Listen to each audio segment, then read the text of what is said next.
Hello जी, राम राम खम्मागढ़ी में आशा प्रजापत। तो आप लोगों ने देखा होगा 3 तारीख का हमारा प्रोग्राम था सावरिया सेठ। वहाँ पे प्रोग्राम रखा गया था चौधरी म्यूजिकल ग्रुप के बैनर तले और हमारे ऑर्गेनाइजर थे सुरजीत जी चौधरी। तो वहाँ पे कार्यक्रम एक दिन पहले वहाँ पे भजन संध्या रखी गई थी उसी स्टेज पे और दूसरे दिन रंगारंग प्रोग्राम रखा गया था। और दूसरी बात, वहाँ पे ट्रस्ट वालों ने हमें 6-7 डांसर बुलाई थी, जिसके अंदर मैं थी, रेखा सिंह थी, एक पायल थी और 3 वेस्टर्न डांसर थी जो फिल्मी गाने करती है। वहाँ पे प्रोग्राम अच्छा चल रहा था, हमने राजस्थानी गानों पे डांस किया था। और दूसरी बात, जो ये मुद्दा उठ रहा है कि आपने वहाँ पे अश्लीलता फैलाई है, तो मैं सबको बताना चाहती हूँ कि अश्लीलता किस बात की फैलाई। राजस्थान में 80% स्टेज है, चाहे मेवाड़ का कोई भी स्टेज पे जाके देख लो, कई कई पे नहीं होगा, बाकी 80% स्टेज पे आप जाके देख लो, सब लड़कियां वही ड्रेस पहन रखी है जो मैंने पहनी थी, वही ड्रेस है उन लड़कियों ने भी पहन रखी है। और दूसरी बात, अश्लीलता फैला रहे। आजकल के टाइम पे सभी लड़कियां, पीछे बेरू जी का नाम लिखा हुआ होता है, तेजा जी का नाम लिखा हुआ होता है, माता जी का नाम लिखा हुआ होता है और आगे वो हिंदी गाने कर रही है, वहाँ पे अश्लीलता फैला रही। उनको आप कुछ नहीं बोल रहे हो। और हमने सिर्फ 1-2 गाने कर लिए, हमारा पहला आप वहाँ का पूरा लाइव देख लो, हमने 2-3 गाने किया, हमने वहाँ पे कोई अश्लीलता नहीं फैलाई। और राजस्थान के वहाँ पे अच्छे अच्छे कलाकार भी थे। और दूसरी बात, सब बोल रहे हो कि आशा जी आपने भरे स्टेज पर, सावरिया सेठ के स्टेज पर गाली दी। तो मैंने गाली किस लिए दी, मैं आप लोगों को बताना चाहती हूँ, पहले आप ये वीडियो देखें।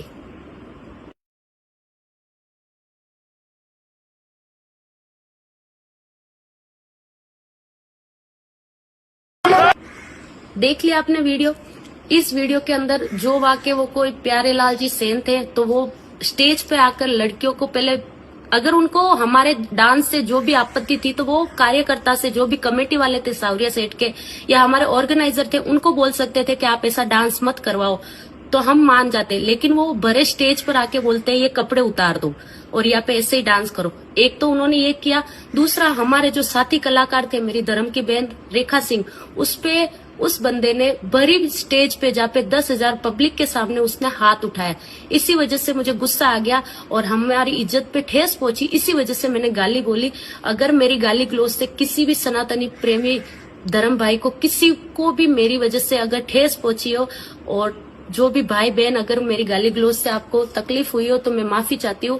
और मैंने एसएस टाइगर भाई साहब से भी बात की, उन्होंने भी यही बोला कि बेटा आपने गाली दी। तो मैं सर बोलती हूँ मैंने गाली दी थी सर, वहाँ पे माहौल ऐसा गर्म हो गया था, उसकी वजह से मुझे गाली देनी पड़ी। लेकिन मैं सबसे हाथ जोड़ के माफी मांगती हूँ कि मैंने गाली मेरे गुस्से में दे दी। और जो भी सावरिया सेठ वाले, जो भी वहाँ की पब्लिक थी, उनसे माफी चाहती हूँ। बाकी मैं वो प्यारे सेन जी से मैं माफी नहीं मांग रही हूँ। क्यों उन बंदों ने आके स्टेज पे, बड़ी स्टेज पर अगर लड़की पे आप हाथ उठाओगे तो फिर हम क्या करेंगे, आप ही बताओ। अगर ये तो मैं थी, कोई दूसरी, अगर आप कलाकारों को इज्जत से बुला रहे हो और स्टेज पे आप उनकी इज्जत उतार रहे हो, तो वो बंदी क्या करेगी। बाकी मैं सभी सनातनी प्रेमी भाई बहन, जो भी है, बुजुर्ग है, सबसे मैं माफी चाहती हूँ कि मैंने गाली गलौज की। आप अपनी छोटी बहन समझ के मुझे माफ करें। धन्यवाद।